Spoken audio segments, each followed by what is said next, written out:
ان اللہ و ملائکتہ، بے شک اللہ رب ذوالجلال اور اس کے پورے فرشتے، چاہے زمین میں ہو، آسمان میں ہو، پہاڑوں میں ہو، جنگلات میں ہو، اللہ نے ساری دنیا میں اور آسمانوں میں ہزاروں کروڑوں کی تعداد میں فرشتوں کو بنائے ہیں۔ کوئی نہیں بتا سکتا کہ اللہ رب ذوالجلال نے فرشتوں کو کتنے پیدا کیے، کتنے فرشتے دنیا میں پیدا ہوئے۔ بعض فرشتے ہمیشہ زمین کے لیے رہتے ہیں، بعض فرشتے سمندروں میں رہتے ہیں، بعض فرشتے جنگلات و بیابان میں رہتے ہیں، بعض فرشتے پہاڑوں میں رہتے ہیں، بلندیوں پر رہتے ہیں، نیچے رہتے ہیں۔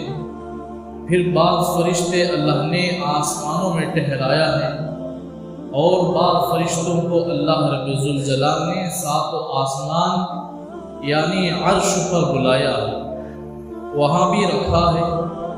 حدیث کی کتابوں میں آتا ہے ایک دن میں 70,000 فرشتے، ایک دن میں 70,000 فرشتے ایک دن میں اللہ کے عرش کا طواف کرتے، صبح سے لے کر شام تک طواف کرتے۔ آج جو 70,000 فرشتے کیے ہیں، آج چلے جائیں گے، پھر دوسرے آئیں گے 70,000 فرشتے جو پہلے کیے تھے، قیامت تک ان کی دوبارہ باری نہیں آئے گی۔ تو کتنے فرشتے رہیں گے؟ ایک ایک دن میں 70,000 فرشتے اللہ کے عرش کا طواف کرتے ہیں۔ تو ہر دن 70,000 فرشتے ہیں، تو اللہ نے دن کب سے بنائے ہیں، یا اللہ کا عرش کب مستوی ہوئے ہیں، اللہ کا عرش کب رکھے گئے ہیں، اس وقت سے لے کر اللہ تعالیٰ کے عرش کا طواف کرتے ہیں، اس وقت سے لے کر قیامت تک کتنے دن ہیں، کتنے سال ہیں، کتنے مہینے ہیں، کوئی نہیں بتا سکتا، کوئی نہیں بتا سکتا۔ مدتیں گزر جائے گی، تو اللہ نے اتنے فرشتوں کو بنائے ہیں کہ ایک دن میں 70,000 فرشتے اللہ کا عرش کا طواف کرتے ہیں۔ آج جن کی باری آ گئی، قیامت تک ان کی باری نہیں آتی۔ مثال کے طور پر آدمی بیت اللہ کو جاتا ہے عمرہ کرنے کے لیے، حج کرنے کے لیے، ایک بار گیا طواف کر لیا، دوبارہ گیا طواف کر لیا، پھر اپنے علاقے کو آیا، پھر اللہ نے اسے دوبارہ بلایا، پھر سہبارہ اسے توفیق ہوئی، پھر چوتھی مرتبہ اللہ نے اسے نصیب کھولا، پھر پانچویں مرتبہ اللہ نے اس کی رحمتوں پر نظر ڈالی۔ تو 5-10 مرتبہ جانے والے جاتے رہتے ہیں، اللہ کے گھر کا طواف کرتے ہیں۔ یہ اللہ نے نعمتیں عطا کی اس کے گھر کے طواف کرنے کا، لیکن جس فرشتے کو ایک دن موقع مل گیا طواف کا، پھر قیامت تک باری نہیں آتی۔ اور بیت اللہ کا جو طواف کرتے ہیں نا ہمیں، وہ اصل بیت اللہ کا طواف نہیں ہے، اس کے برابر اللہ کا عرش ہے اوپر، ہم اللہ کا عرش کا طواف کرتے ہیں۔ اگر اس جگہ میں جو بیت اللہ 4 اینٹوں کی دیوار ہے، وہ اٹھا دیا بھی جائے، شہید بھی کر دیا جائے، تب بھی ہم اس خالی جگہ میں طواف کریں گے، کیونکہ اس جگہ کے برابر اوپر اللہ کا عرش ہے۔ اسی وجہ سے اللہ رب ذوالجلال نے جس وقت حضرت نوح علیہ السلام کی کشتی کو پانی پر نکالا، 12ویں پارے میں اللہ نے اسے قرآن میں تذکرہ کیا ہے، بسم اللہ مجریہا، بسم اللہ بول کر جاری کرو، وَمُرْسَاهَا إِنَّ رَبِّي لَغَفُورٌ رَحِيمٌ وَهِيَ تَجْرِي بِهِمْ فِي مَوْجٍ كَالْجِبَالِ۔ جبال کہتے ہیں پہاڑوں کو، بڑے بڑے پہاڑوں کی طرح موج آتے رہے۔ لہر جو آتا ہے نا سمندر میں،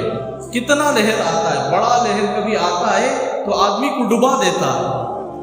تو یہ جو لہر آتا ہے موج کہتے ہیں اس عربی میں، موجن کالجبال، پہاڑوں سے بڑے بڑے، پہاڑوں کی طرح موج اور بڑے بڑے موج نکل آتے تھے۔ پھر اللہ نے حضرت نوح علیہ السلام کی کشتی کو 6 مہینے پانی پر برابر لگاتار سیر کرایا، رجب کی 10 تاریخ کو نکالا، رجب کا مکمل مہینہ، شعبان کا مہینہ، رمضان کا مہینہ، شوال کا مہینہ، ذی قعدہ کا مہینہ، ذی الحجہ کے یہ مہینہ، پھر محرم کی 10 تاریخ، رجب کا جو 10ویں تاریخ سے شروع ہوئی تھی 10 دن باقی رہ گیا تو محرم کی 10 تاریخ مکمل 6 مہینے تک پانی پر طواف کرتا، پانی پر ادھر ادھر پھرتا۔ حضرت نوح علیہ السلام کی کشتی اور ان کے ساتھ 80 یا 80 پر 2 افراد تھے اور دنیا بھر کے جانور پرندے چرندے اس میں موجود تھے۔ تو جب کبھی بیت اللہ کے قریب وہ آتا تو برابر 7 چکر کے بعد پھر واپس چلا جاتا، 7 چکر لگا۔ تو اس کا یہ مطلب نہیں کہ ہم صرف بیت اللہ کا طواف کرتے ہیں، بلکہ اس کے برابر آسمان تک، آسمان سے اللہ کے عرش تک، اس کے درمیان جتنی بھی چیزیں ہیں اللہ تعالیٰ اس کے درمیان کے برابر طواف کرواتے رہے، برابر طواف کرواتے رہے۔